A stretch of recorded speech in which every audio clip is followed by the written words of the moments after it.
There are a lot of fire pits on the market at the moment, and I bought one recently. It's affordable and portable, which is great. But if you want to cook on these, most of them are too shallow to fit logs you can get from supermarkets, garden centres, etc. under the grill. And even if you can get the logs in, then they're too close to the food, so it gets cooked unevenly.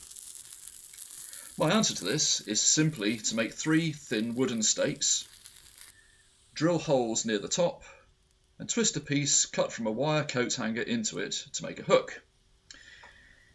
You can even adjust the height by bending the wire. Result: a fire pit which you can fit normal logs in, and perfect burgers and sausages. Anyway, hope you enjoyed this. Feel free to like and subscribe. Thank you.